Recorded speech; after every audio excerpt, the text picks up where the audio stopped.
पहले की बात है, किसी राज्य में एक बड़े ही खूंखार डाकू का भय व्याप्त था। उस डाकू का नाम रत्नाकर था। वह अपने साथियों के साथ जंगल से गुजर रहे राहगीरों को लूटता और विरोध करने पर उनकी हत्या भी कर देता। एक बार देवऋषि नारद भी उन्हीं जंगलों से भगवान का जप करते हुए जा रहे थे। जब वे घने बीहड़ों में पहुंचे तभी उन्हें कुछ लोग विपरीत दिशा में भागते हुए दिखे। देवऋषि ने उनसे ऐसा करने का कारण पूछा तो सभी ने मार्ग में रत्नाकर के होने की बात बताई, पर बावजूद इसके देवऋषि आगे बढ़ने लगे।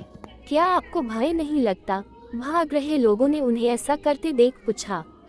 नहीं, मैं मानता ही नहीं कि मेरे अलावा यहाँ कोई और है, और भय तो हमेशा किसी और के होने से लगता है, स्वयं से नहीं। ऋषि ने ऐसा कहते हुए अपने कदम आगे बढ़ा दिए। कुछ ही दूर जाने पर डाकू रत्नाकर अपने साथियों के साथ उनके समक्ष आ पहुंचा। रत्नाकर, नारद, मैं रत्नाकर हूँ। डाकू, रत्नाकर। नारद मुस्कुराते हुए बोले, मैं नारद हूँ, देवऋषि नारद, तुम्हारा अतिथि, और मैं निर्भय हूँ। क्या तुम निर्भय हो? रत्नाकर, क्या मतलब है तुम्हारा? नारद, न मुझे प्राणों का भय है, न असफलता का, न कल का, न कलंक का, और कोई भय है जो तुम जानते हो। अब तुम बताओ, क्या तुम निर्भय हो? रत्नाकर, हाँ, मैं निर्भय हूँ। न मुझे प्राणों का भय है, न असफलता का, न कल का, न कलंक का। नारद, तो तुम यहाँ इन घने जंगलों में छिपकर क्यों रहते हो? क्या राजा से डरते हो? रत्नाकर, नहीं। नारद, क्या प्रजा से डरते हो? रत्नाकर, नहीं। नारद, क्या पाप से डरते हो? रत्नाकर, नहीं। नारद, तो यहाँ छिपकर क्यों रहते हो? ये सुनकर रत्नाकर घबरा गया और एकटक देवऋषि को घूरने लगा। नारद, उत्तर मैं देता हूँ, तुम पाप करते हो और पाप से डरते हो। रत्नाकर हंसते हुए बोला, नारद, तुम अपनी इन बातों से मुझे भ्रमित नहीं कर सकते। न मैं पाप से डरता हूँ, न पुण्य से, न देवताओं से, न दानवों से, न राजा से, न राज्य से, न धन से, न विधान से। मैंने राज्य के साथ द्रोह किया है, मैंने समाज के साथ द्रोह किया है, इसलिए मैं यहाँ इन बीहड़ों में रहता हूँ। ये प्रतिशोध है मेरा। नारद, क्या था वो पाप जिससे तुम डरते हो? रत्नाकर, मुझे इतना मत उकसाओ कि मैं तुम्हारी हत्या कर दूं। नारद, इतना तो मैं जान ही चुका हूँ कि पाप और पुण्य की परिभाषा हमेशा ताकतवर तय करते हैं और उसे कमजोरों पर थोपते हैं। मैंने साम्राज्यों का विस्तार देखा है, हत्या से, बल से, छल से। मैंने वाणिज्य का विस्तार देखा है, कपट से, अनीति से, अधर्म से। वो पाप नहीं था। मैं सैनिक था, दुष्ट और निर्दयी सौदागरों की भी रक्षा की। वो पाप नहीं था। युद्ध में हारे हुए लोगों की स्त्रियों के साथ पशुता का व्यवहार करने वाले सैनिकों की हत्या क्या की मैंने? मैं पापी हो गया। राजा, सेना और सेनापति का अपराधी हो गया मैं। क्या वो पाप था? नारद, दूसरों का पाप अपने पाप को सही नहीं ठहरा सकता। रत्नाकर चीखते हुए, मैं पापी नहीं हूँ। नारद, कौन निर्णय करेगा? वो जो इस यात्रा में तुम्हारे साथ है या नहीं है।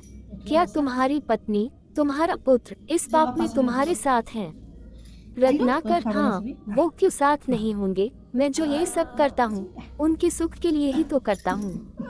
तो जो तुम्हारे साथ है उन्हीं को निर्णायक बनाते हैं। जाओ, अपनी पत्नी से, अपने पुत्र से, अपने पिता से, अपने निकट संबंधियों से पूछ कर आओ, जो तुम कर रहे हो क्या वो पाप नहीं है, और क्या वे सब इस पाप में तुम्हारे साथ हैं, इस पाप के भागीदार हैं।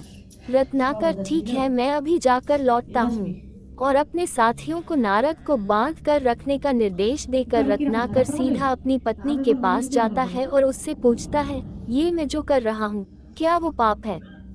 क्या तुम इस पाप में मेरी भागीदार हो? उद्धरण चिन्ह। पत्नी कहती है, नहीं स्वामी, मैंने आपके सुख में, दुख में साथ देने की कसम खाई है, आपके पाप में भागीदार बनने की नहीं। उद्धरण चिन्ह। ये सुन रत्नाकर स्तब्ध रह जाता है। फिर वह अपने अंधे पिता के समक्ष यही प्रश्न दोहराता है, पिताजी, ये जो मैं कर रहा हूँ क्या वो पाप है? क्या आप इस पाप में मेरी भागीदार हैं? उद्धरण चिन्ह। पिताजी बोलते हैं, नहीं पुत्र, ये तो तेरी कमाई है, इसे मैं कैसे बांट सकता हूँ? उद्धरण चिन्ह। ये सुनते ही मानो रत्नाकर पर बिजली टूट पड़ती है। वह बेहद दुखी हो जाता है और धीरे धीरे चलते हुए वापस देवऋषि नारद के पास पहुँच जाता है।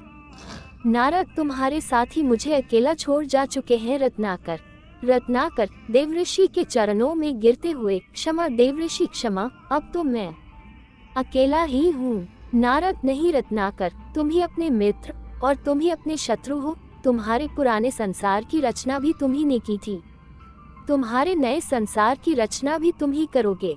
इसलिए उठो और अपने पुरुषार्थ से अपना भविष्य लिखो। राम राम, तुम्हारा पथ सुबह हो। मित्रों, इस घटना के पश्चात डाकू रत्नाकर का जीवन पूरी तरह बदल गया। उसने पाप के मार्ग को त्याग पुण्य के मार्ग को अपनाया और आगे चलकर यही डाकू राम कथा का रचयिता महर्षि वाल्मीकि बना। उपनिषदों से ली गई यह कथा बताती है कि मनुष्य असीम संभावनाओं का स्वामी है। जहाँ एक तरफ वह अपने पुरुषार्थ से राजा बन सकता है, तो वही अपने आलस्य से रंग भी। वह अपने अविवेक से अपना नाश कर सकता है, तो अपने विवेक से अपना निर्वाण भी। यानी हम सब अपने आप में महाशक्तिशाली हैं, पर हम में से ज्यादातर लोग पूरे जीवन काल में अपनी असीम शक्तियों का एक छोटा सा हिस्सा भी प्रयोग नहीं कर पाते। क्यों ना हम भी डाकू रत्नाकर की तरह सामान्यता को त्याग कर उत्कृष्टता की ओर बढ़ चलें।